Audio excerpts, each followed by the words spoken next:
ಈಗೇನು ವಿಶ್ವದೊಳಗ ಹಲವಾರು ಶತಕೋಟಿ ಗ್ಯಾಲಕ್ಸಿಗಳ ಶತಕೋಟಿ ನಕ್ಷತ್ರಗಳು ಎಲ್ಲಾ ಎಷ್ಟ್ರ ಒಳಗಿತ್ತಂದ್ರ ಒಂದು ಆಟಮದೊಳಗ ಅನ್ನೋ ರೀತಿ ಒಳಗೆ ಒತ್ತಿತ್ತಂತದು. Understand what I am saying? So at that moment till now whatever the heat energy accumulated overcame its gravity. ಆ ಶಕ್ತಿ ಏನು ಹೊರಗೆ ಬರುವಂತ ಹಂತ ಇದೆಯಲ್ಲ, ಸ್ಫೋಟಗೊಳ್ಳೋದು ಏನಿದೆ ಅದನ್ನೇ ಇವನೇನಂತ ಕರಿತಿದ್ದಾನೆ, ಬಿಗ್ ಬ್ಯಾಂಗ್ ಅಂತ ಕರಿತಿದ್ದಾನೆ.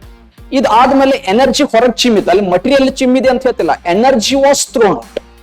And that energy, when it was moving away from the center of this object, it started cooling. ಒಂದೊಂದು ಈ ನಕ್ಷತ್ರಗಳು ಒಂದೊಂದೇ ಗುಂಪು ಹಾಕೋತ ಗ್ಯಾಲಕ್ಸಿಗಳ ಜನರೇಟ್ ಹಾಕೋತ ಹೋದ್ವು ಅಂತ ಮೆನ್ಷನ್ ಮಾಡ್ತಾರೆ. ಇದು ಯಾವಾಗ ಆಗಿರಬಹುದು ಅನ್ನೋದು ಒಂದು ಊಹೆ ಮಾಡಿದಾರೆ ಅಂತಂದ್ರೆ, possibly big bang occurred around 13.7 billion years ago. So this is the image what they are like making you to imagine that this point, okay, ಇದೇನು ಬಿಗ್ ಬ್ಯಾಂಗ್ ಆಗಿರುವಂತ ಪಾಯಿಂಟ್, ಇದು ಬಿಗ್ ಬ್ಯಾಂಗ್ ಆದ 3 ನಿಮಿಷಕ್ಕೆ ಆಟಮ್ಸ್ ಜನರೇಟ್ ಆಗಕ್ start ಆಗಿದಾವ ಅಂತ ಬರ್ದಿದ್ದಾರೆ. Actually ಈ ಪಾಯಿಂಟ್ ಇಂದ ಹಿಡ್ಕೊಂಡು ನಾವು ಇಲ್ಲಿವರೆಗೂ ಈಗ ಭೂಮಿ ಬಂದ್ ರೀಚ್ ಆಗ್ಬೇಕಂದ್ರೆ 13.7 ಶತಕೋಟಿ ವರ್ಷ ಆಗಿದೆ ಅನ್ನಂಗ ಅರ್ಥ. Hubble explain that universe is, he proves with some scientific evidence and then he says that universe is expanding.